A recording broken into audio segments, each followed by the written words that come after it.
അപ്പോൾ good morning. പുതിയൊരു വീഡിയോക്ക് എല്ലാവർക്കും സ്വാഗതം കേട്ടോ. അപ്പോൾ നമ്മളിന്ന് രാവിലെ ആലപ്പുഴയിൽ നിന്ന് വർക്കലയ്ക്ക് പോകാനുള്ള തയ്യാറെടുപ്പിലാണ്. അപ്പോൾ രാവിലെ തന്നെ ബ്രേക്ക്ഫാസ്റ്റ് കഴിക്കാൻ വേണ്ടി നമ്മുടെ പ്രിയപ്പെട്ട ബാലുച്ചേട്ടൻ്റെ ഹോട്ടലായ ബ്രദേഴ്സിലേക്ക് പോവാണ്. ബ്രദേഴ്സിലാണ് നമ്മൾ സാധാരണ ഈ വഴിക്ക് പോകുമ്പോൾ കഴിക്കാറ്. നല്ല ഭക്ഷണമാണ്, അതോടൊപ്പം തന്നെ നല്ല സർവീസ്. ആലപ്പുഴക്കാർക്കും ഒരുവിധം മിക്ക സിനിമാക്കാർക്കും പ്രിയപ്പെട്ട ഒരു ഇടം തന്നെയാണ്. പിന്നെ ബാലുച്ചേട്ടൻ്റെ ആ ഒരു ഡീലിങ് പറയാൻ പറ്റാത്ത അത്രയ്ക്ക് വലുതാണ്. കാരണം എനിക്ക് തോന്നുന്നു എത്രയോ വർഷങ്ങളായിട്ട് അറിയുന്നതാണ് ആ ഒരു സ്നേഹബന്ധം അങ്ങനെ കാത്തു സൂക്ഷിക്കുന്നത്. എതിലെ പോയാലും നമ്മളവിടെ കയറുന്നു, ഒന്ന് കാണുന്നു. അപ്പോൾ ആ സ്നേഹം ഉണ്ടല്ലോ ബാലുച്ചേട്ടനെ പറയാതിരിക്കാൻ വയ്യ. പുള്ളിക്ക് പുതിയ റിസോർട്ടും കാര്യങ്ങളൊക്കെ ഉണ്ട്. അപ്പോൾ അതേപോലെ തന്നെ മിക്ക പഴയ കാല എന്താ പറയുക സിനിമ മേഖലയുമായി ബന്ധപ്പെട്ട് കിടക്കുന്ന ഒരു ഹോട്ടലാണ്.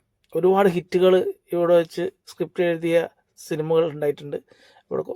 അപ്പോൾ നമ്മൾ ബാലുച്ചേട്ടൻ്റെ ഹോട്ടലും അതോടൊപ്പം തന്നെ പുറത്തുള്ള ബേക്കറിയിലും വന്ന് അത്യാവശ്യം വേണ്ട സാധനങ്ങളൊക്കെ മേടിച്ച് നമ്മൾ നേരെ കൊല്ലത്തേക്ക് പോവാണ്, വർക്കലയ്ക്ക്.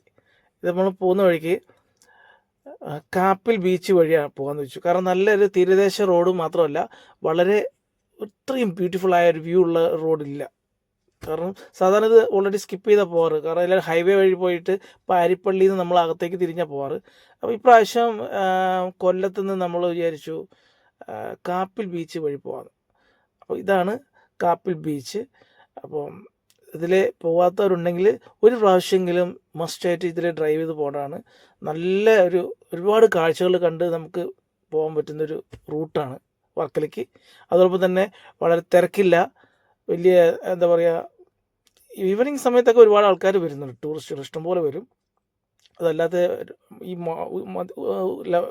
ലഞ്ച് കഴിഞ്ഞ് പോകുന്ന ടൈമിലൊന്നും അത്ര തിരക്കില്ല കേട്ടോ. എന്തായാലും ഞങ്ങളെന്തായാലും അത് എൻജോയ് ചെയ്തിട്ടാണ് വർക്കല ബീച്ചിലേക്ക് പോയത്. എനിക്ക് എന്തായാലും ഇതൊരു പുതിയൊരു എക്സ്പീരിയൻസ് ആണ്. കാരണം ഞാൻ സാധാരണ ഹൈവേ വഴിയാണ് പോകാറ്. ഈ വഴി ആദ്യമായിട്ടാണ് കേട്ടോ ഞാൻ പോകുന്നത്.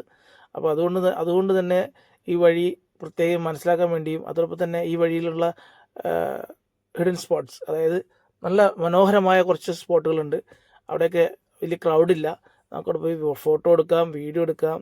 അതോടൊപ്പം നല്ല വ്യൂ ഒക്കെ ഉണ്ട്. അപ്പോൾ ഇതെല്ലാം കണ്ടിട്ട് നമ്മൾ നേരെ വർക്കലയ്ക്ക് പോകാമെന്ന് വെച്ചു. ഗസ്റ്റും ഭയങ്കര ഹാപ്പി ആയിട്ടോ.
അങ്ങനെ ഫൈനലി നമ്മൾ വർക്കല എത്തിച്ചേർന്നിരിക്കുകയാണ്.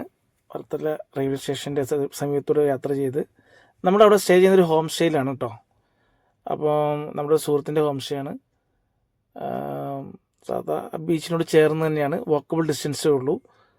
അപ്പോൾ ഇന്നത്തോടുകൂടി നമ്മുടെ ഡ്യൂട്ടി ഇവിടെ തീരുകയാണ്. ഗസ്റ്റിനെ നമ്മൾ വർക്കല ഹോം സ്റ്റേ ഡ്രോപ്പ് ചെയ്ത് നമ്മളവിടുന്ന് ഇത്രയും ദിവസത്തെ ട്രിപ്പ് ഇന്ന് ഇവിടെ ക്ലോസ് ചെയ്ത് നമ്മൾ തിരിച്ച് എറണാകുളത്തേക്ക് കാലി പോവാണ്, റിട്ടേൺ.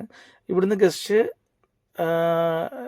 ഡേ ആഫ്റ്റർ ടുമാറോ, അതെ, ഇവിടുന്ന് നേരെ ഒരു ട്രിവാൻഡ്രത്തേക്ക് പോയി അവിടുന്ന് അവർ ബാക്ക് ടു ഗുവാഹട്ടി, അസാമിലേക്ക് പോവും. അപ്പം നമ്മുടെ സർവീസ് ഇന്നത്തോടുകൂടി ഇവിടെ അവസാനിക്കുകയാണ്. അപ്പം നേരെ അതുകൊണ്ട് തന്നെ വർക്കല ബീച്ചൊക്കെ ഇൻട്രൊഡ്യൂസ് ചെയ്ത് വർക്കല ബീച്ച് റിസോർട്ട് റെസ്റ്റോറൻ്റ് ഉണ്ട് അവിടെ പോയി കോഫിയൊക്കെ കുടിച്ച് എൻ്റെ കാര്യങ്ങളൊക്കെ സെറ്റിൽമെൻ്റ് ആക്കിയിട്ട് ഹാപ്പി ആയിട്ട് തിരിച്ച് ഞാൻ കൊച്ചിയിലേക്ക് പോവുകയാണ്. അപ്പോൾ എന്താ പറയുക, നല്ലൊരു എക്സ്പീരിയൻസ് ആയിരുന്നു. എന്തായാലും മൂന്നാർ, ആലപ്പുഴ, ആതിരപ്പള്ളി, വർക്കല നല്ല ട്രിപ്പായിരുന്നു. ഗസ്റ്റ് ഹാപ്പിയാണെന്ന് കരുതുന്നു. ഞാനും ഹാപ്പിയാണ്. അപ്പം ഇനിയും ഇതേപോലുള്ള നല്ല നല്ല ട്രിപ്പുകൾ കിട്ടുമ്പോൾ ഞാൻ അതുമായി നിങ്ങളുടെ മുന്നിൽ വരുന്നതാണ്. അപ്പം ഒരുപാട് നന്ദിയുണ്ട്, താങ്ക്സ് സപ്പോർട്ട് ചെയ്യുന്നതിന്. അപ്പോൾ പുതിയൊരു വീഡിയോ അയച്ചും പുതിയ പുതിയ പുതിയ കാഴ്ചകളുമായിട്ട് നമുക്ക് വീണ്ടും കാണും വരെ താങ്ക് യു, ബൈ. അപ്പോൾ സബ്സ്ക്രൈബ് ചെയ്യാത്തവരുണ്ടെങ്കിൽ ഒന്ന് സബ്സ്ക്രൈബ് ചെയ്യുക, സപ്പോർട്ട് ചെയ്യുക കേട്ടോ. ഓക്കേ.